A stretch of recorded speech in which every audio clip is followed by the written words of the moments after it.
That was my friend.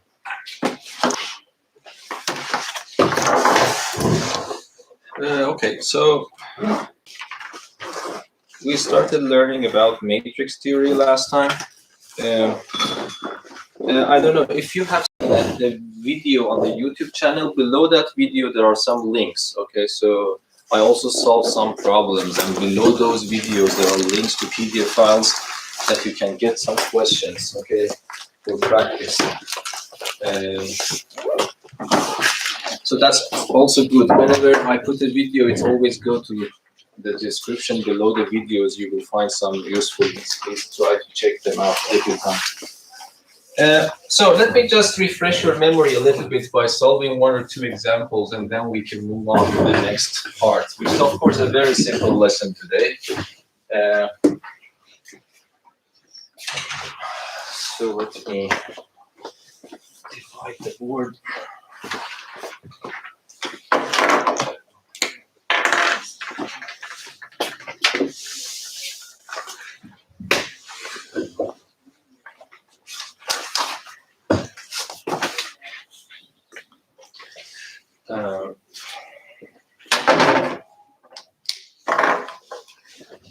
So matrix theory.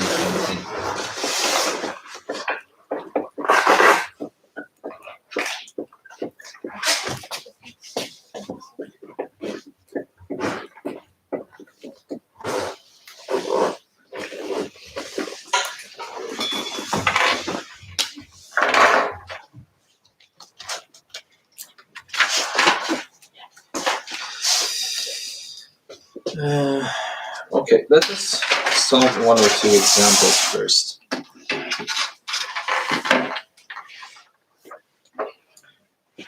So example.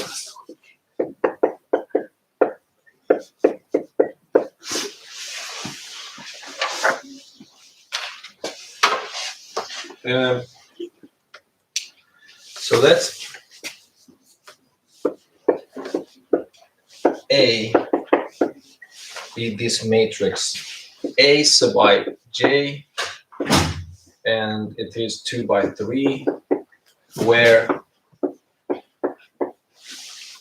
say for example A sub I j is defined in this way. It is defined to be I to power j. If I is equal to j, it's defined to be j to power I if I is not equal to j. Okay, so write down this matrix.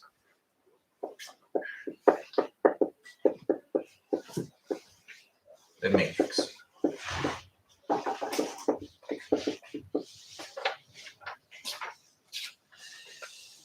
Okay.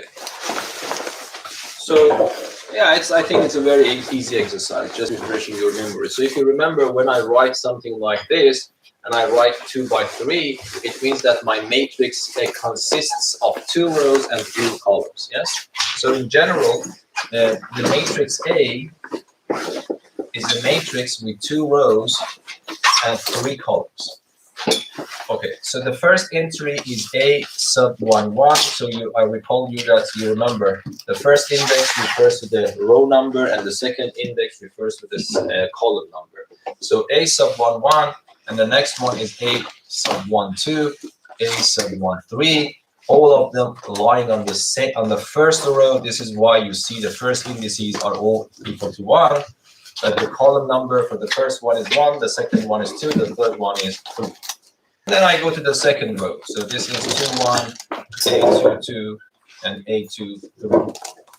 Okay, now if I want to write down this matrix, I have to follow the rule. So that this matrix is defined in that way. This tells you that you need to raise the row index to the power of the column index if these two indices are the same, and do the other way around if these indices are not the same. So for example, if I want to calculate A sub 1, 1, these two indices are the same, so I have to follow this rule, and I need to write the row index in the base and the column index, which is the same, in the exponent. Yes, but when I go to A sub 1, 2, because these two are not the same, so I have to put the column index as the base and then I put the row index as the exponent. And then when I go to the next one, it is 3 to the power of 1. Yeah, please correct me because these are so simple, so I don't pay that much attention to it. So, so this one is now what? They are not the same, but the column index is 1, the row index is 2, so this becomes 1 to power 2. Yes, but now these two are the same, so I have to follow this rule. So this becomes 2 to power 2, and then finally I use again the same rule, so it becomes 3 to power 2, and I can simplify that. 1 to 1 is 1, 2, 3, 1, 4, 9. So that is the matrix which I'm supposed to write using this symbol. So that is just an exercise in understanding the notation, yes? It's not a problem at all, but the goal of this example is to familiarize you with the notations that we use in matrix theory.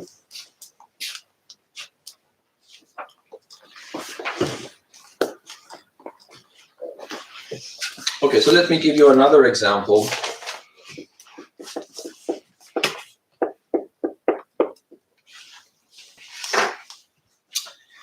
Consider the following matrices.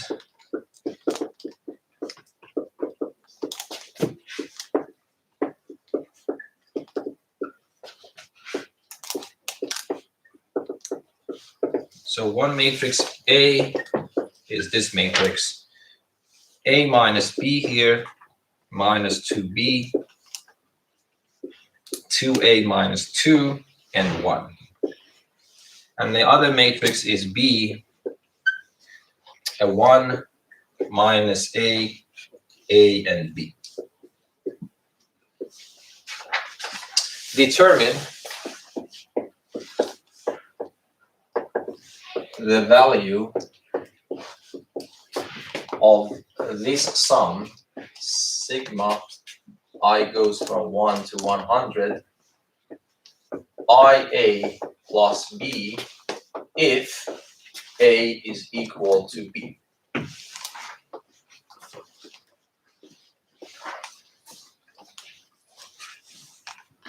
Yeah, I think this is also a very simple exercise, yes? So do you remember what I told you about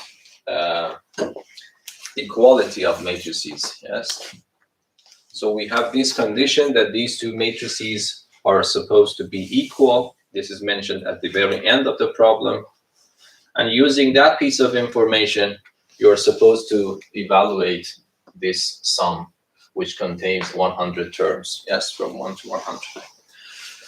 Yeah, so let us see how it works. Do you remember what was the definition of these two matrices to be equal? There are 3 conditions, yes? The number of rows should match, the number of columns should match, and then if this is correct, each entry should be equal to the corresponding entry of the other matrix. So the number of rows and columns in both of them are 2 and 2, so that's okay. So the only thing that we need to make sure about is to equality of corresponding entries. So if I want to solve this problem, so I would start with this. So this will tell me that A minus B and minus 2B and then 2A minus 2 and 1 is equal to 1 and minus A and B. Okay? So then this implies that I have 4 equations, but I have only 2 unknowns. This is very important to make sure that all 4 equalities are satisfied at the end, yes? Because of course you only more or less need 2 of them to answer 2 unknowns. But you have to make sure that the other 2 ones are also met. Otherwise, you should say that this equality is not possible in the first place. Okay? But of course, if the problem is designed in a way that you're supposed to answer this, the person who designed the question has already taken care of this point. But let us check, okay? So A minus B, the first entry should be equal to the first entry 1. Minus 2B should be equal to minus A. 2A minus 2 should be equal to A. And 1 should be equal to B.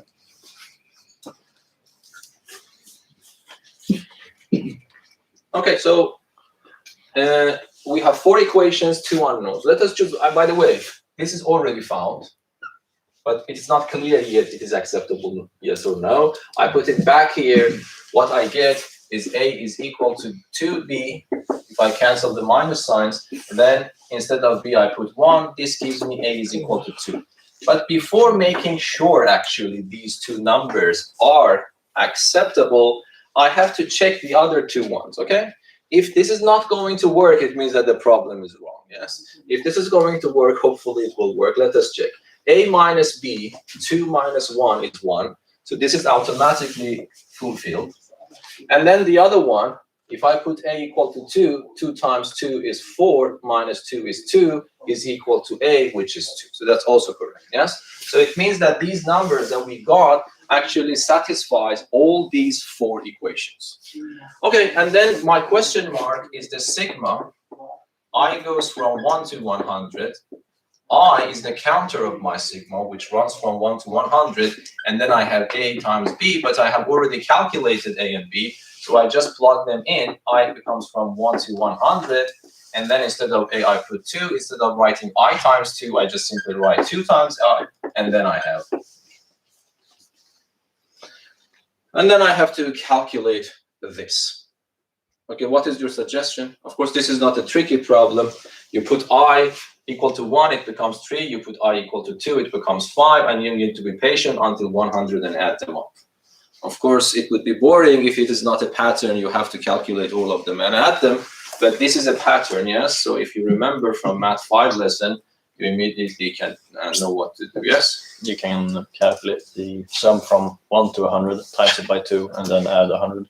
Yeah, that's also very nice. That's also a nice trick. I didn't think in that way, but let us do this, okay? So what he is saying is that we can split this sigma. By the way, that's a good idea. Let me write it here with you with some color. There are some properties of sigmas, even though they are very simple, but it's better to have them somewhere. So if you have sigma A sub k plus or minus B sub k, k goes from, say, m to n. If m and n are integers and n is greater than or equal to m, you can split this sigma into 2 parts, yes? It's completely trivial.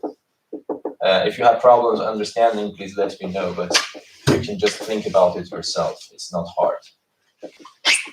Yes, so that is one possibility. And then what happens if, this is also very tricky, but of course you mentioned it correctly. So if I have k from 1 to n, and let me write a constant number inside, and then let me write A sub k here.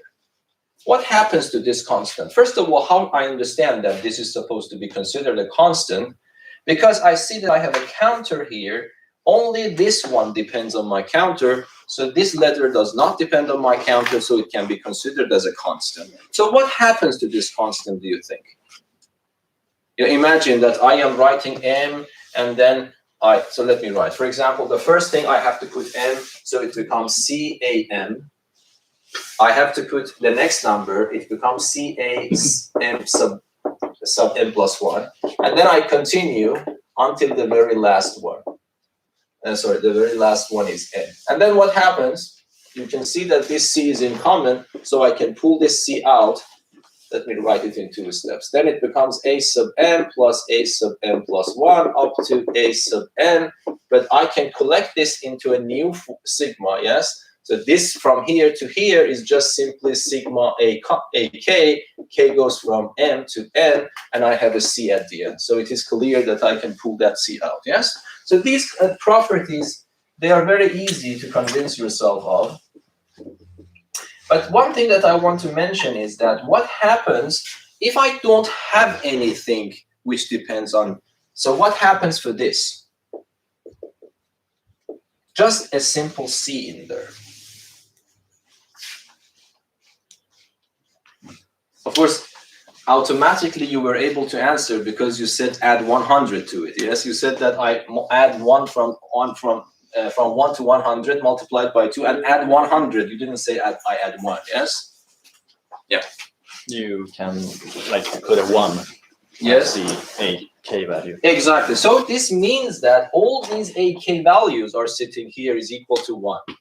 In principle, you can interpret it in this way. You can interpret it exactly like that, but you can assume that all AKs, not only one of them, all AKs are equal to 1. So it doesn't matter if I write it or not. But go back here, it means that all these numbers are equal to 1. So they are added together. But how many of them are there? Can you tell me? What? N number of. No, it is starting from M to N. M minus M. No. N minus M. No, N minus M is not exactly correct. N as in Nicholas minus M as in Martin. So N minus M is not exactly correct. Do you remember? This is always, I don't know, you need to remember, yes? You need to value your memory. Is it? How many numbers are there from 1 to 10? Plus 1? Yeah, plus 1. That plus 1 is important. We learned it in Math 5, do you remember? So from 1 to 10, how many numbers are there? It is clear that there are 10 numbers, but if you write 10 minus 1, it becomes 9, which is wrong. So you always have to add 1 at the end, yes? Because that's actually an arithmetic progression. So remember this. If you have this situation, you subtract m from n, but you need to add 1 to it, and then what happens? You multiply it by c. It's also a little bit tricky, so this is why I brought this up. Okay, so let me follow Alex actually method to solve this. You said that I split it into, if I want to really follow exactly the rules, let us be careful a little bit. So I would write I goes from 1 to 100. This sigma plus that one, I can split it into 2 parts. So I am making the problem harder, okay, but I want you to understand these rules also. And then this 2 goes out because of this rule. It's a constant. So this goes out. Sigma I goes from 1 to 100. And then I have I. But then for calculating this one, I have to use this situation. So this becomes 100, the upper limit, minus the lower limit, and then plus an extra 1, and then multiplied by my constant. And that was exactly your prediction. You said we add 100 to it because minus 1 and 1 are gone. 1 times 100 is exactly 100. So it really doesn't need to know any formula at all, okay? But anyway, I want you to understand these rules as well. So what happens here, if this is a famous sum, what is this sum? If you don't, so let me write it for you. I put 1, it becomes 1, I put 2, I put 3, and I continue until 100, and I add them. Yes? And then this number is nothing, just 100 at the end. Yes, but then I hope that you remember, this is a very famous sum. It's better to remember it. 1 plus 2 plus 3 up to n. Anyone remembers what's the answer? Of course, if you don't remember, you have to refer to the formulas and everything. But I think this is a very famous one. We proved it using mathematical induction. That was our first example in mathematical induction. And then we proved it when we were dealing with arithmetic progression. Why? Because this is an arithmetic sequence in which the common difference is equal to 1. Yes? Is it n times n plus 1 divided by 2? So that's a very famous formula. So it's n times n plus 1 divided by 2. So this answer becomes what?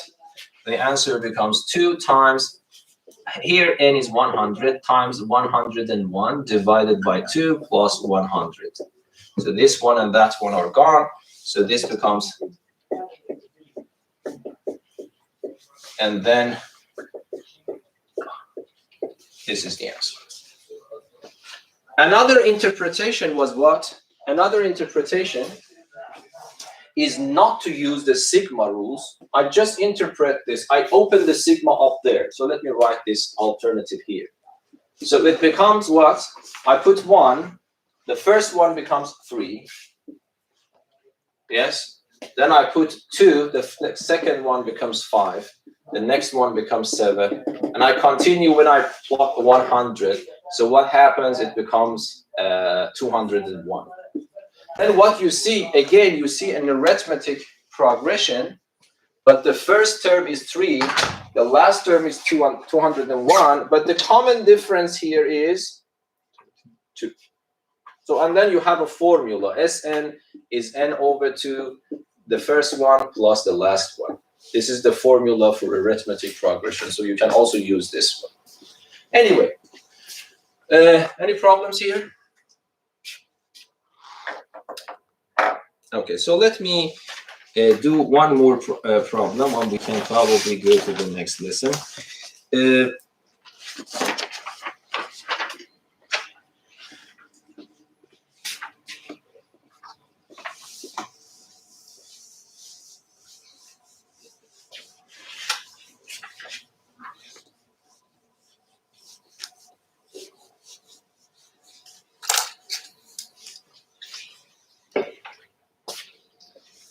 So example,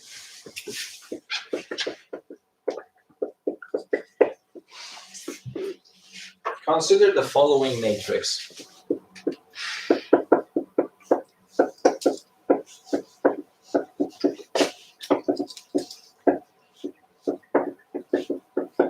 So matrix A is equal to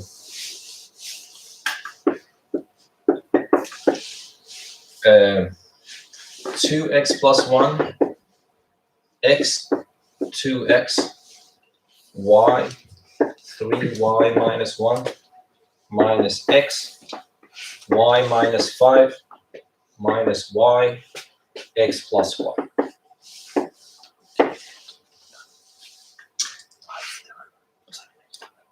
Determine x and y if the trace of this matrix is given to be 16 and this double sum sigma I goes from 1 to 2, sigma j goes from 1 to 3, a sub ij is equal to 6.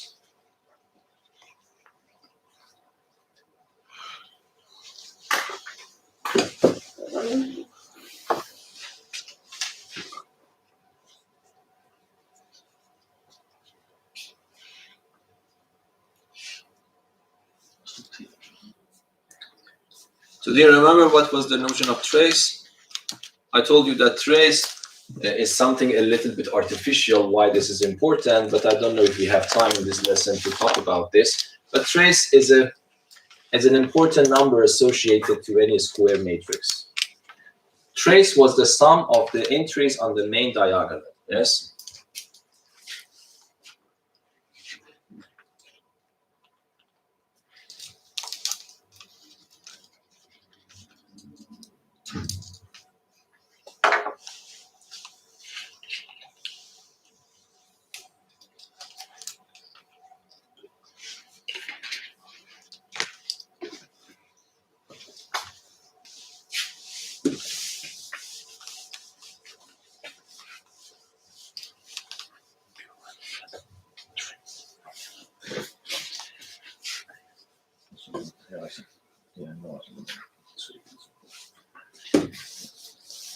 Is there an upside down trace, a U trace? What? Is there a trace that's upside down? What do you mean by upside down? So instead of going from the top left corner to the bottom right, it goes from the bottom left. Yeah, this one? Yeah. No, I haven't heard of that. Oh, okay, it's not as important. So this is called a minor diagonal. This is the terminology. Main diagonal, minor diagonal.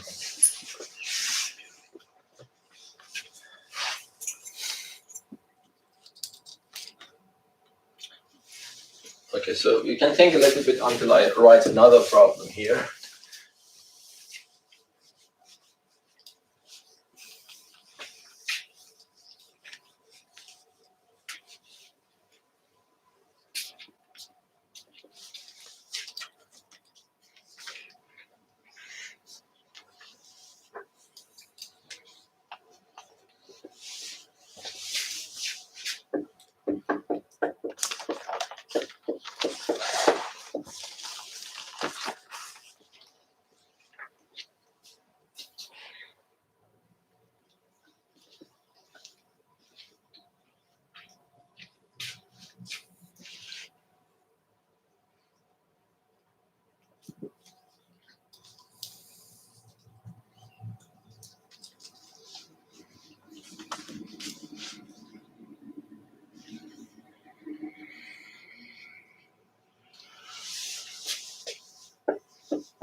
Did you get the answer?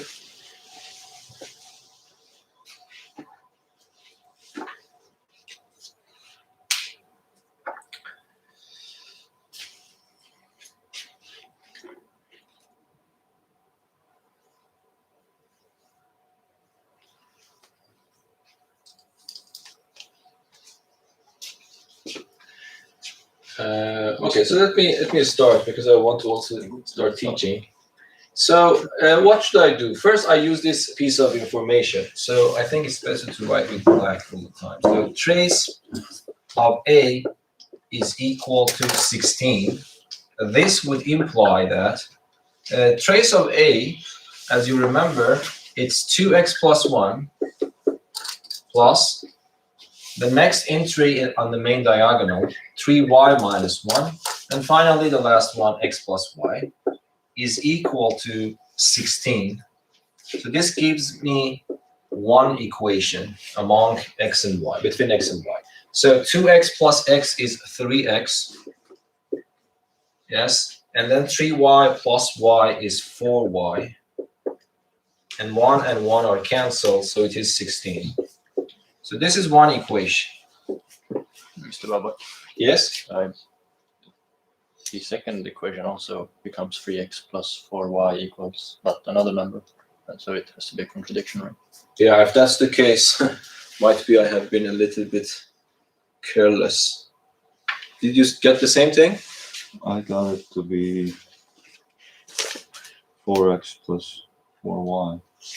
Okay, if that's the case, let us check. Otherwise, that is my fault, of course. So let me start using here. So sigma I goes from 1 to 2, sigma j goes from 1 to 3, a sub ij is supposed to be equal to 6. Of course, if you want to calculate this sigma, you can do it step by step, and it doesn't matter which one you apply first. Let us start with the inner sigma, yes? So I would write sigma I goes from 1 to 2, but I open up this inner sigma.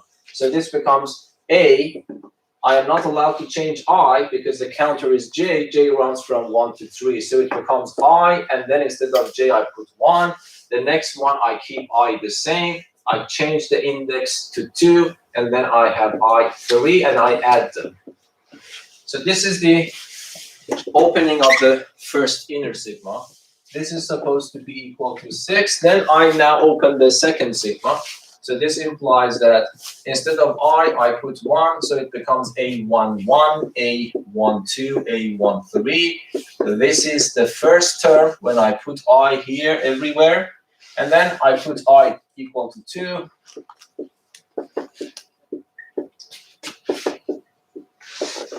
And then I have 6. Of course, I really didn't need to open it up. I can do it very quickly, yes? I need to interpret this sigma. You see, I index runs from 1 to 2. It means this is involved with rows number 1 and 2. Yes? This is the meaning of this sigma. I am adding somehow the rows number 1 and 2. And here, this is the column index, which runs from 1 to 3. So it means that the columns involved in this double sum are the columns 1, 2, 3. So it means that this is the sum of all entries in this part of the matrix. Mr. Baba, that's where I went wrong. I put the other. The other way around. Okay. So I mean that if you want to open it up, that's okay, but immediately you can understand that, okay, I am interested in this block part of my matrix. The first and second rows, the index is going from 1 to 2, and the j index goes from 1 to 3. So you really don't need to open the sigma up to understand that. It's easy to see that this is the sum of all these entries on these two columns. But anyway, you can just simply write that instead of A11, I write 2x plus 1 plus x plus 2x, and then I have the sum of the other ones, y plus 3y minus 1 plus minus x is equal to 6.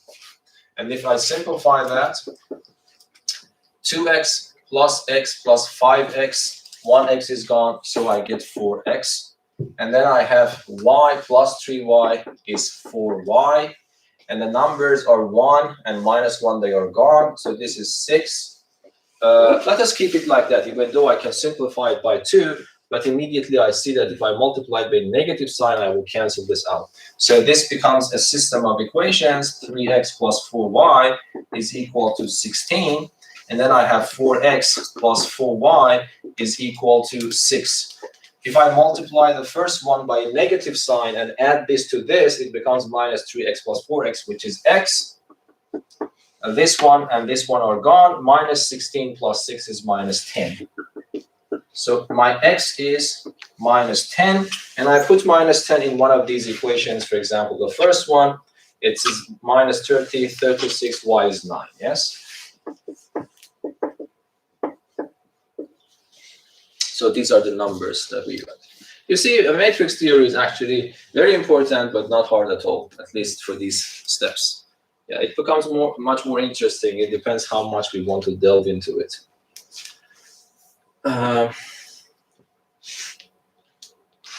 Any questions? Everything clear? But that is also, okay, that is also a good question, but there is a symbol inside it. If you remember, I talked about that. Any one of you remember? What was the name of this symbol? Yes? It was Kroneker's delta. Yeah, Kroneker's delta. So let me just remind you a little bit. So Kroneker's delta, this is the Greek letter delta, lowercase. The uppercase is just this famous delta. Okay, so and then there are two indices involved. Both of them should be integers, or it might be better to say positive integers, and it is defined to be 1 if I and j are equal, and it's defined to be 0 if I is not equal to j. Actually, when I was looking at the video last time, I remember I introduced this and I solved the problem for you, but I forgot to say why it was important. It is in the notes, but I skipped that part. I will talk about this later. But for the time being, for solving this problem, you need to understand that delta, Kroneker delta, this is a mathematician, Kroneker's delta. He is a mathematician. I have forgotten. Where is he from? Okay. So we want to calculate this double sum. I have a matrix which is 100 by 100. Yes, it's a square matrix 100 by 100. Each entry there is defined in this form: the row index squared plus the j index reciprocal. And then I want to calculate this. First of all, can you tell me, if I open this sigma up, how many terms will be involved? Anyone else? I assume that I want to do it naively like this. I open the sigma up. Here, if I ask you how many sigmas, how many terms are there? 1, 2, 3, 4, 5, 6. I'm asking the same question for that. Assume that you really open it up. Open this up. How many terms are involved? Yes, Ruben? 10,000. 10,000, yes. So it would be 10,000. And by the way, let us talk about that. Why this is 10,000? This is the product rule that we learned in Math 5 in combinatorics, yes? Because I would say, what is my task? Well, I want to open this sigma. I can imagine it in this way. My task is to assign a number for I and assign a number for j. So this is a two-step task. The first step can be done in 100 ways. Yes. After the first step is done, the second step, independent of how this one is done, can be done in 100 steps. So in total, there would be 100 times 100 steps. So it would be 10,000. So you see, there are 10,000 terms if you really want to do it naively. Okay. So, but if you want to think a little bit more wisely, it is easy to understand what is going on. Okay, can you tell me what happens? Let us first concentrate on this sigma. I have 100 terms for each term of this sigma. For example, if I choose I equal to 1, then I is 1, I is 1, then I have a sum of 100 terms. Then I change I to 2, put 2 here, 2 there. Then I will again have 100 terms for 2. But if I choose I equal to 1, how many of these 100 terms will survive? Yes? One. Only one of them. The one which corresponds to j equal to 1. Because if I is equal to 1, j is not equal to 1. According to the definition, the Kronecker delta is 0, so that term will not survive. So this will only survive if I and j are equal in principle. So you can think it in this way. If I want to answer this, I would say that the question mark is equal to sigma. I want to use this delta symbol. How many indices are involved? 2 indices, I and j, and the sigma close to it has the counter j. Okay? Okay, I can use this delta to eliminate the sigma and itself, but the condition, the price that I have to pay is to change this counter to the other counter everywhere else. So this means that this double sum becomes a sum I goes from 1 to 100. Yes, is that understandable? All of them are actually cancelled except one of them. So, and that is when I and j are equal to together. So I have now, at least it is very good. I had 10,000 terms. Now only 100 of them survives. Yes, so it is much easier. But what is this one now here inside? Aij is defined in this way. So can you call, what is, by the way, what is this sum? Can you give it a name now? Geometric sum? No, not for this matrix. What is this sum called in matrix theory? Yes? The trace. It's the trace. Yes? Because Aii is the first element on the main diagonal. A22 is the second one on the main diagonal. So it is the sum, it's actually the trace of my matrix. Okay? But let me just go forward. So it becomes sigma I goes from 1 to 100. Instead of a sub I can write 1 over I to power 2 plus again I. Do you agree? Because here the j index is equal to the I index. So instead of I put I. Instead of j, I also put I. Okay, but again, because I am supposed to find the exact value, assume that you are not allowed to use computer or calculator, we want to calculate this. So it means that, of course, this is not that trivial. You need to know the trick.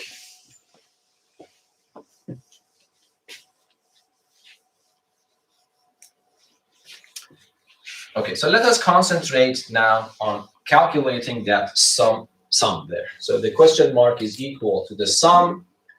I goes from 1 up to 100.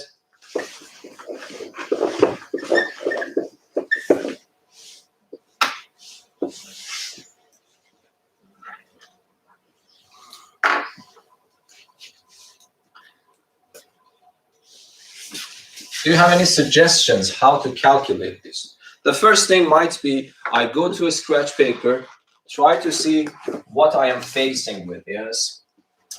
So I put I equal to 1, I don't know, it becomes 1 over 2. I put I equal to 2, it becomes 4 plus 2, 6. So it is 1 plus 1 over 6.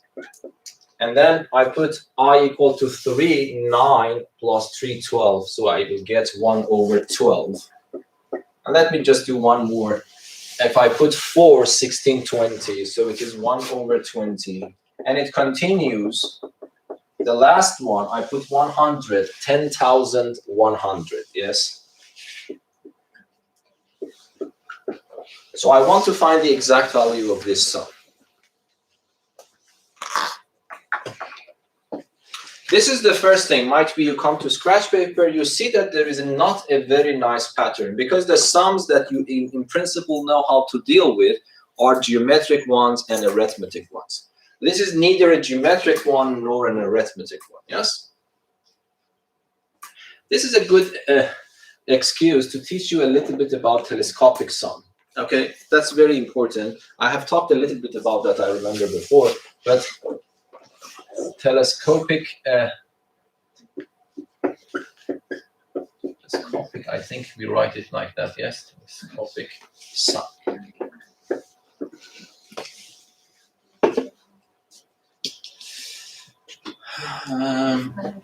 Okay, and so what is telescopic sum? Let me just teach you a little bit about here. So let me open a box here and talk a little bit about this. If I have a sum, say for example, a sub I plus 1, and then minus a, but with the one lower index, yes, I.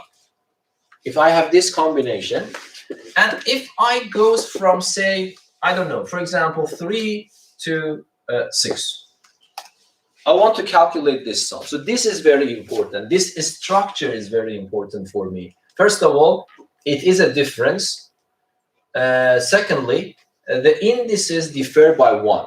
This is important. It doesn't matter if it is I plus 1 or I. It might be I and I minus 1, or I don't know, it might be I plus 2 and I plus 3. So anyway, that the indices only differ by 1 unit.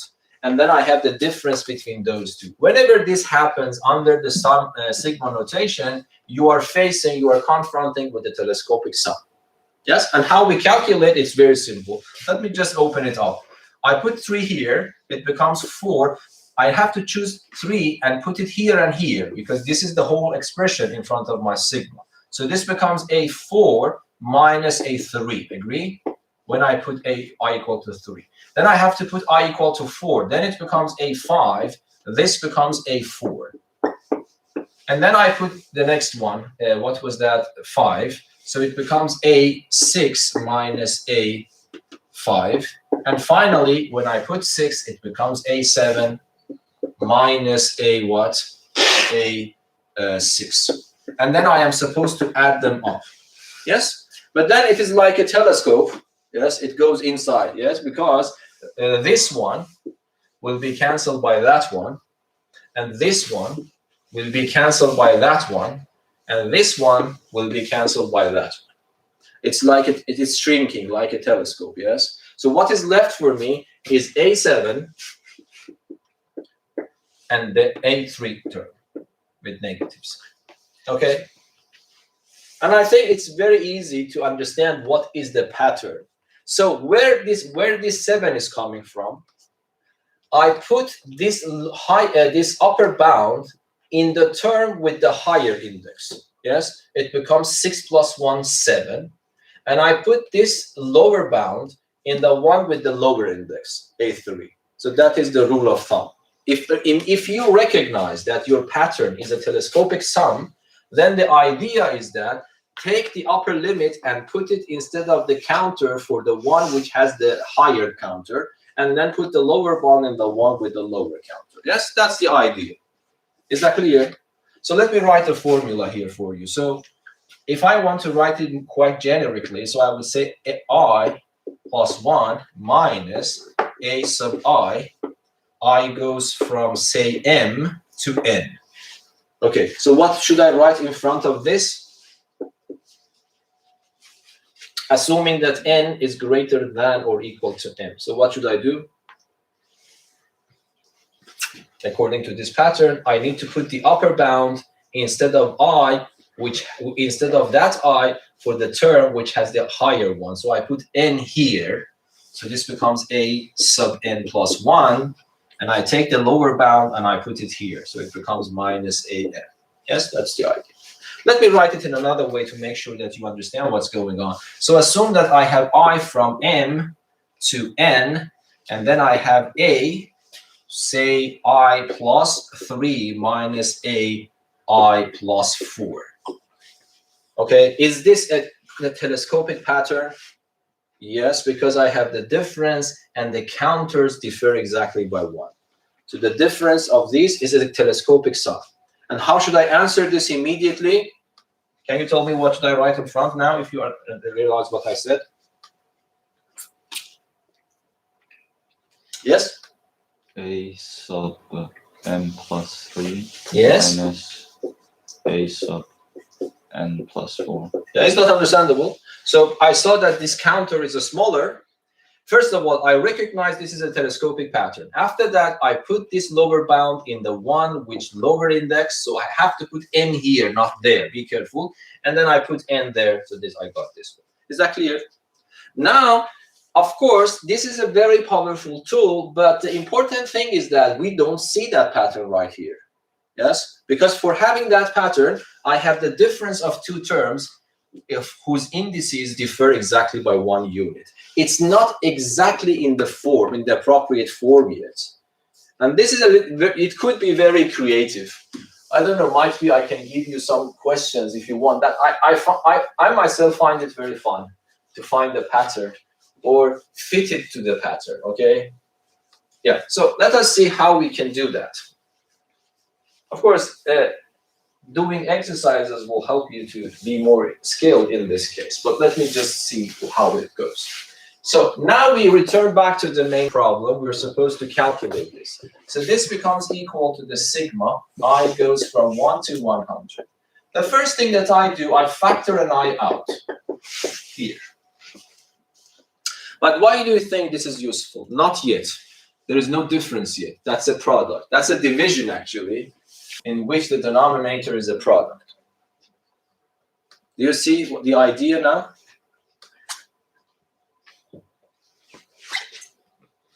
Yes? We replace the I that we factorized with 1. Yes. And the second I with 100. No, because it is not even though they differ by 1, but it has to be the difference. It's not the difference still, yes? Is that clear? The pulling it out is a little bit useful because at least I see that these two terms have differ by 1 unit. That's good. But it is not the story because the whole story because I want to have the difference of such two terms. This part you have to be creative. And it could be quite hard sometimes to find the pattern, but not for this one. You need a little bit of experience. Instead of this 1, I write I plus 1 minus I. Is that understandable? So you might say why. You need to be patient and see this problem and then try to solve the new ones yourself. First of all, I want you to know that this is legitimate. That is correct. Yes? Do you agree that these two expressions are the same? Because the numerator I plus 1 minus I is nothing except 1. But what is the benefit? Can you see now? What is the benefit of writing 1 in this new form? Yes? You can break up the, I don't know how to say it, you can break it. Yeah, you can separate, decompose, whatever, yes. But yeah, you just tell me what to write. You don't need to say how. So what should I write here in front? You say break out. So what should I write? I have 2 fractions. Yeah. Yes? It was 1 Yes? over, yeah, I times I plus 1. Exactly. And the same scenario here, yes? Yes? Now, what happens? This I plus 1 and this I plus 1 are gone. So this becomes sigma. I goes from 1 to 100. 1 over I. And then I have minus, here, these two are gone, I plus 1. So that is exactly the combination that we need, yes?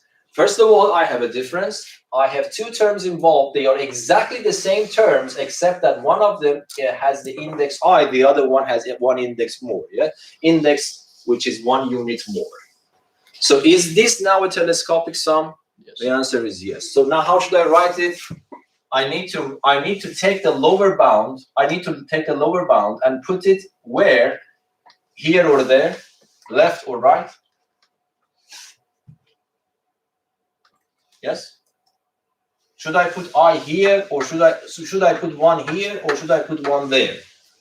In the left one. In the left one, because this one has the lower index, yes? So I put 1 there, so it becomes 1 over 1 minus 1 over the other one, I have to put 100 there. This is the sum. And then 1 over 1 is simply 1. This is minus 1 over 101. But this is so simple, you don't need any calculator at all. So the answer is this.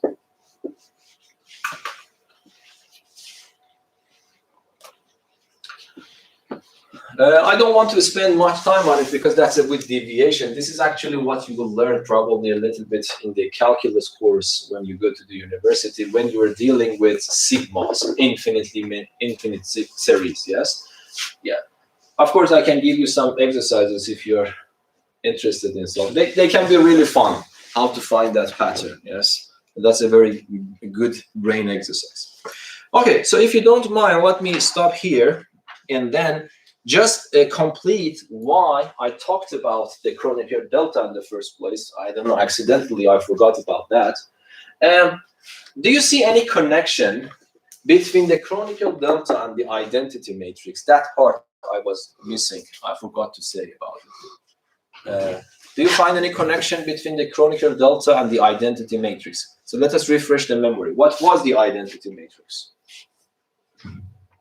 Yes? Where all of the entries are the same. No, that's called a scalar matrix. Of course, the identity matrix is also a scalar matrix, but a more particular one. No one? Yes? The matrix where all the entries on the main diagonal are equal to 1. And the rest of the entries? 0. 0. Yes. So this is, for example, do you remember this was, of course, I1. We don't work with I1. I1 is this one, and I told you by convention, whenever you have 1 by 1 matrix, we identify it with itself, with the entry itself. So the first one we work with is this one. And then let me write the other one. I sub 3, the identity matrix of order 3 is 1, 0, 0, 0, 1, 0, 0, 0, 1. Yes? So this is I3. Okay, now, if I ask you, what is the... so let me work with I3. If I ask you, what is the entry here? Can you answer me? Look at this matrix. What should I write here? This means that what is the entry? Do you remember this notation? What is the entry sitting on the second row in the third column of this matrix? What's that? 0. 0. Yes? And then, what is this one? 3, 1. 0. It's 0. But now look. I3, 3. What is 3, 3? 1. 1. Yes? Now, can you feel a connection between this and the Kronecker delta? Yes, so now you tell me. I3, I put IJ here. What can I write in front? Yes, what can I write in front? Yes? Kronecker delta. Yes? So because if I don't want to use the Kronecker delta, of course I can, but I have to say that if I is equal to j, this entry is 1. If I is not equal to j, this entry is 0. Of course I can write like that, but this has a better name now in mathematics, and that is called delta ij. So that was a missing part. I have written it in the notes, but I forgot, I don't know why, to talk about that. So from now on, this is a remark. If you go back to the PDF file of that lesson, you see that I have written it as a remark. So if I have I sub n, ij, remember, sometimes we want to use it and write delta ij for that, and you understand what I mean by delta ij. Okay? Now, the new lesson. How much time we have? Yeah, that's good. We can at least teach a little bit new lesson today.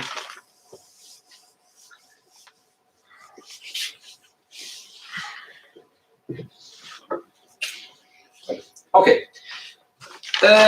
What do you think will come next?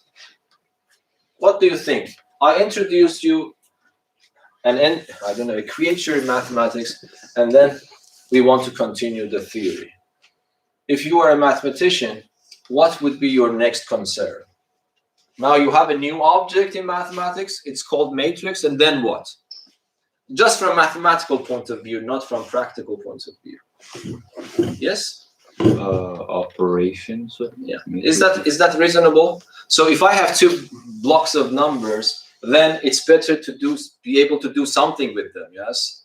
And then something in mathematics, apparently, probably starting point is how to add them, subtract them, multiply them, and things like that. So the next part of the lesson is matrix algebra, yes?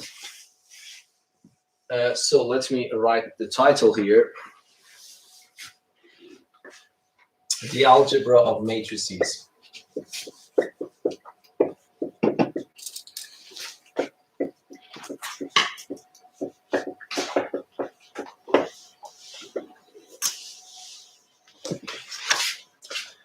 But the good news is that the algebra of matrices are simple, but I will talk a little bit about. Let us just, I told you that in this lesson, I'll try to introduce this notion abstractly, but every now and then I will talk a little bit about the applications and implications, actually, of the theory, okay? So, the algebra of matrices. What do you think that should be the first thing that I want to talk now? Addition. Addition. So it's a good thing to how to add these two matrices. And then how do you want to define addition? If you are a mathematician, what is the most natural thing comes to your mind? If you want to say that, okay, I have a block of numbers, another block of numbers called matrices, I want to add them up. Yes? We add the corresponding entry. Is it natural? Yeah, it is natural. But there is something that we have to be careful about. If I give you any two numbers and I ask you add them, you can add them. But when you say corresponding entries, it means that there should be a corresponding entry in the first place. So what does it mean? It means that it is not always possible to add two given matrices, yes? Because might be one of them is 2 by 3, the other one is 3 by 2. There are no corresponding matrices. So this is a natural actually starting point. So if you are a mathematician, you define it very naturally, yes? So let us talk about this. So adding two matrices, yes? Addition of matrices, the sum of two matrices. So let me, not being very, very formal, because if I want to write it, it is a very simple concept, it takes a long time, yes? So I have two matrices, A and B. Okay? I want to define this operation, A plus B. Okay, so I want to give a meaning to this. This is the definition, of course. It is not something that you say why. I am defining.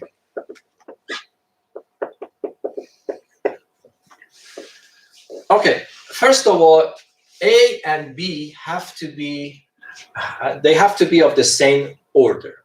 Yes? So I would say that let A and B be m by n, say m by n matrices. Then the sum A plus B is defined to be an m by n matrix again,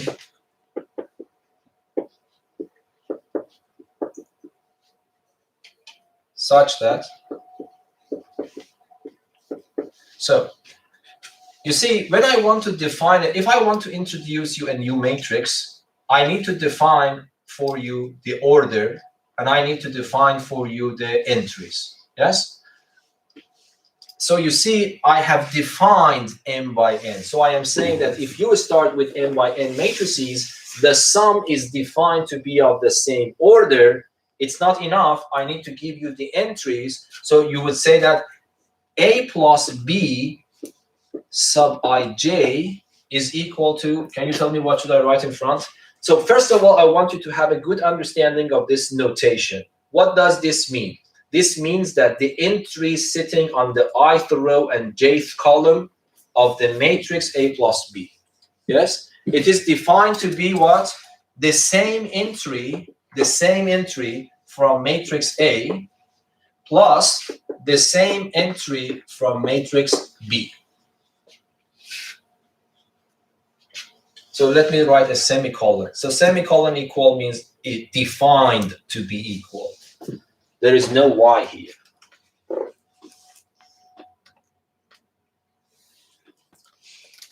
So mathematically, if you want to define, is this like, but of course, if I want to be precise, I have to write I is somewhere between 1 and m, and j is between somewhere between 1 and n. If this is true, and of course I have to mention that m and n are natural numbers, of course they are. So for all I and for all j, this should satisfy. So Is that understandable for everyone? That is exactly the same idea that you mentioned, but if you want to introduce them formally, this is the way that you write it down. But first of all, do you think that there is some abuse of notation here?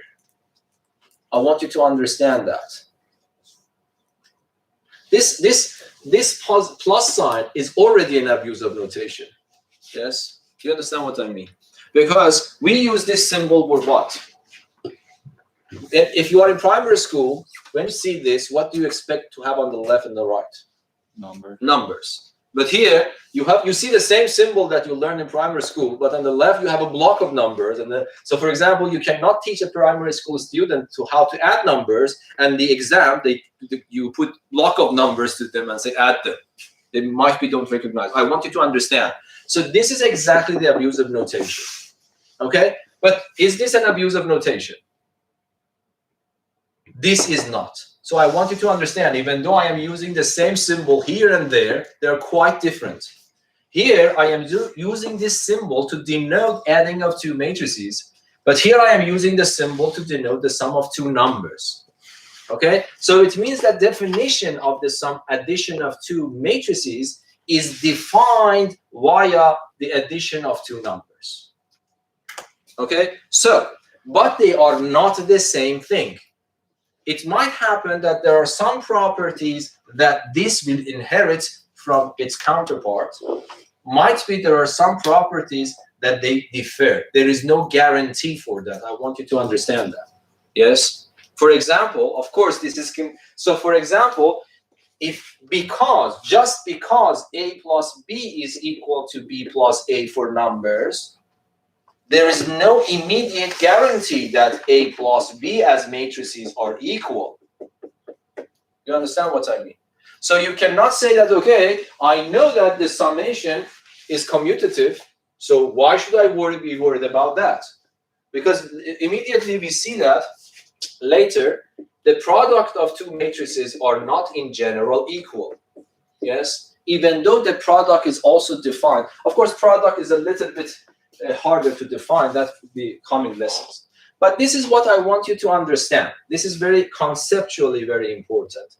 These two symbols are written in the same way, but they are not exactly the same. In principle, I should invent a new symbol for that, something like this, for example. Yes, but because it is completely clear from the context that I am working, and because this is a general rule, mathematicians are lazy to write, so they don't use another information. Okay, and by the way, physicists are even more lazier than that.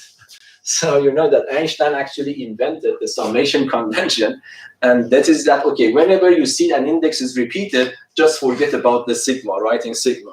Okay, so this is possible actually.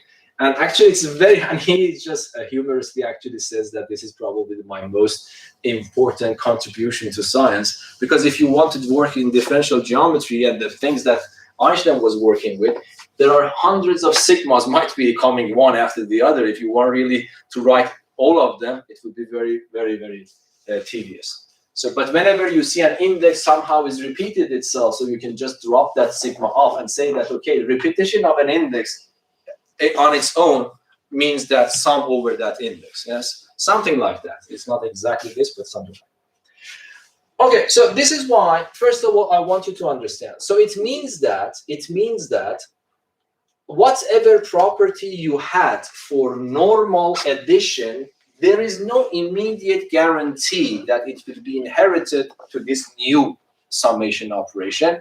In principle, it has to be checked. Okay?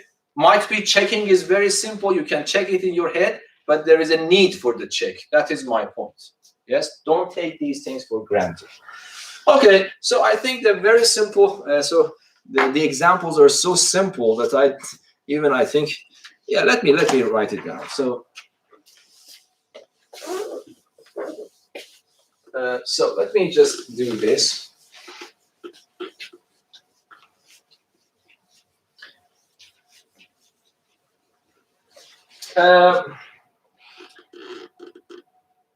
By the way, let us also talk about what would be the difference. What is the natural way of defining the difference? Isn't it the same? But correspondingly, we subtract. Yes. So let me just do them in one place. Yes. So I can just open it and then write this. A minus B sub ij, instead of wasting the time. It would be this minus this. We can write like that. Okay, so for example,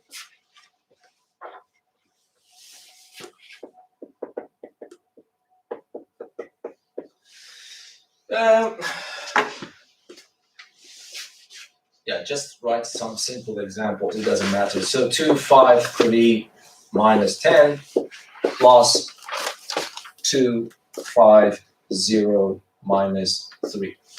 I want to add these two matrices. First of all, is it possible to add them? The answer is yes, because both of them have the same order. And if I want to add them, I simply add them. 2 plus 2 is 4. 5 plus 5 is 10. 3 plus 0 is 3. Minus 10 minus 3 is minus 13. Yes? For example, I have this matrix 2, 3, 1 minus this matrix the square root of 2, 0, and 1. So is it possible to subtract these two matrices again? Yes, because both of them have the same dimensions. So what happens? It becomes 2 minus the square root of 2, 3 minus 0, 1 minus 1 is 0. So that's also possible. But if I give you, for example, this matrix 2, 3, 1, 1 plus 2 minus 1, 1, 0, 1, 1, it's undefined. Yes? Will it be defined later on? No. Okay. Yes, so whenever you want to add or subtract, it's very simple, but you need to have this rule. Yes. Is there something that I need to be careful of? No. Okay. Let me ask your understanding now. What do you think I can write in front of this? Trace of A plus B. Is there anything that I can write? You can imagine now. What can I write in this? So in principle, what is the relation of the trace of the sum to the trace of A and trace of B? Is there any relation that we can discover here? Yes? Trace of A plus trace of B. Yes, is that understandable? Because when I am adding these two matrices, I am also adding the main diagonals correspondingly. Yes? So it becomes trace of A plus trace of B. Which one of these positive signs is the new one? Which one is the old one? Yes? The new one is the one on the LS. On the right, yes? This is the new one. Yeah.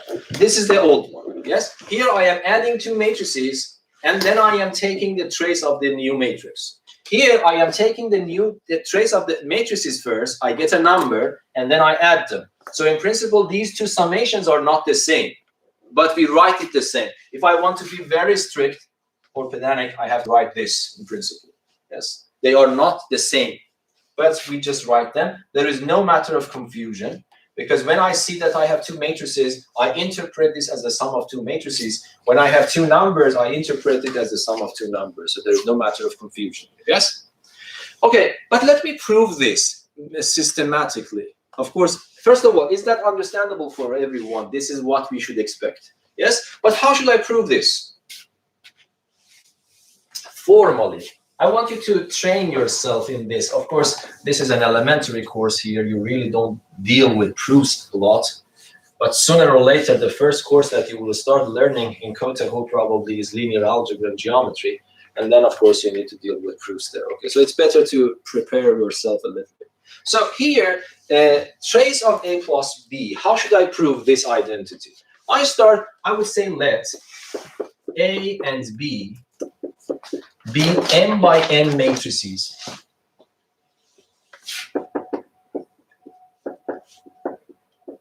Okay? Then, so if you want to write a proof, you should be very formal. So trace of A plus B is equal to, okay, give me the definition. What should I write in front of it right now?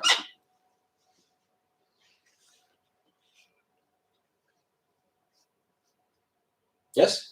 Same thing that's right. No, we don't know yet. We want to prove that. So I have started from the left-hand side. I want to manipulate it a little bit so that I reach the right-hand side. So if you want, I can write the left-hand side equal to the right-hand side. But what is in my disposal? I have nothing. I have the definition of trace. So what was the definition of trace? By the way, do you see any flaw in my statement now? It should be n times n. Yeah, exactly. Because trace is only defined for square matrices, yes? So let me write it n by n. Sorry. Otherwise, there is no notion of trace. I haven't mentioned them, but these two should be square matrices of the same order. Otherwise, it doesn't make sense. For example, I cannot say the trace of this. What is the trace of this? It is meaningless. Okay, so trace of A plus B. Can you say me what should I write in front? What is the definition of a trace? It is a sum of what? All the entries on the Main diagonal. How should I write it in the language of matrices? Yes? N is equal to 1 underneath. N is this number that I have used. I have reserved that N for that order. It's very important not to use the same. I would say K. I or K. So you said K, let me write K. K goes from 1 to N. 1 to N. And A, what is it? K. Plus B. No. Be careful. I'm talking about the trace of this. So what should I write? It is a sum of the entries of this matrix, but KK. So I want you to understand. Do you understand what I have written here? The trace of this matrix is defined to be the sum of all entries of this matrix sitting on the main diagonal. Okay? You know that when you say about main diagonal, it means that you have to use the same indices for the row index and the J index. That's the property of the main diagonal entries, yes? So is that understandable? What are you happy with this, whatever I have written here? Do you remember this pair of brackets that I am using here is not this pair of brackets? Yes? I told you that. We have some notations. Let me review that. If I have a capital A, for the ijth entry of this, I can either use this symbol, or I can use what symbol? I can use this symbol. And sometimes I can use this symbol.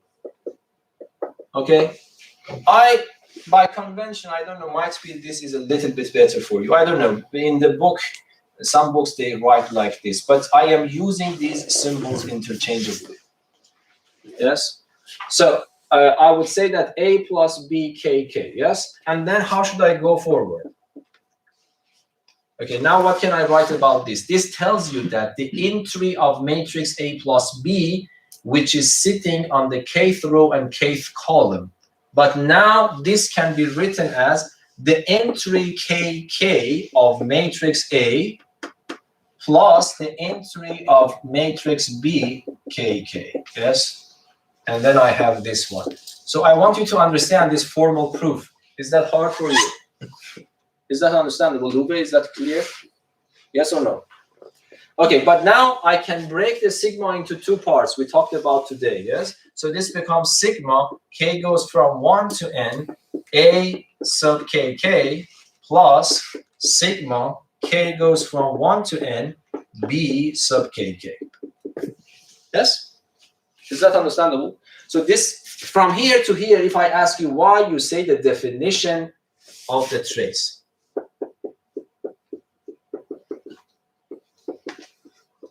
Okay, can you tell me from here to here, what is this one? What can I write on top of this? If I want to make everything clear. From here to here, the reason is definition of the trace. From here to here, what can I write?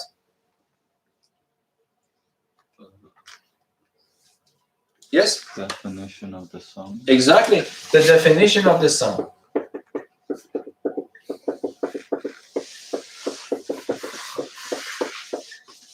Sum of two matrices. This is very important. By the way, mathematics is very important to understand these details. Okay, and then what can I write on top of this or below this? Why this is correct? Yes? It's a new rule for Sigma property. Yes, let us simplify. Sigma property. This was we talked about. Yes, I told you that if you have a sigma of a sum, you can decompose it into the sum of sigmas. So that's a sigma property. Okay, can you finalize this? What can I write in front of this? What can I write instead of this expression now? Trace of A. Trace of A, yes. So this becomes trace of A, and this is plus, and this is trace of B, yes? And what can I write here below it? Yes? Definition of trace. Trace again. Definition of trace. And so I started from here. You see, I needed the definition of trace 2 times. I needed the definition of the sum of 2 matrices. And then I needed the sigma property. All of them are needed. It is very good to understand what is actually needed, implicit in the proof. Even though it was very simple, you need to understand, because if you want to work with mathematics, you need to be very good in writing formal proofs. Yes? Of course, all of you might be able to guess this immediately. But if you want to write it down, you need to know how to write it formally. Okay, let us do another exercise. So, which one is the old sum? Which one is the new one? Is this the new one or not? So, let me just emphasize them. Is this a new one? Yes. Yeah. Yes. What about this? No. Yeah, it's a new one, because what you see are matrices. What is this one? New one. Old one. Old one, because these are numbers now. Yes? Go back here. What is this one? Old one. Old one, because this is a number, that's also a number. What is this one? Old one. Old one. Finished. So 2 of them are the new ones. So you need to think about these things, okay? So I think it's a good point to stop here. Yeah. And then the matrix theory becomes much more fun when we come to multiplication, because then it becomes radically different from the number algebra. And that's the property that this is non-commutative. Yes? So it means that sometimes, even in nature, so for example, in quantum mechanics, you cannot simultaneously measure the speed, velocity of an electron and the position of the electron simultaneously. And that is exactly, if you see the mathematics, is because matrices, the product of matrices doesn't commute. Okay, so I mean, non-commutative algebra are actually very, very important apparently in nature. Yes. So this is, you know, that in quantum mechanics, sometimes people call it matrix mechanics. So quantum mechanics, I don't know how much you are familiar with the notions of this, but the matrix theory is the essential tool when you want to learn about the formalism of quantum mechanics. Okay. And every now and then might be we can talk a little bit about this. Any questions? Yeah, there are some links below this video. So I am also teaching it somewhere else, actually in the aula, but I'm just talking to myself. So I'm very slow, I'm very formal. But below those videos, you will find some PDF files. It gives you a lot of exercises. And the next video, I will solve all of them. But do not watch the videos before you solve them yourself first. Okay? Thank you very much. Thank you so much. Bye. Not much of that.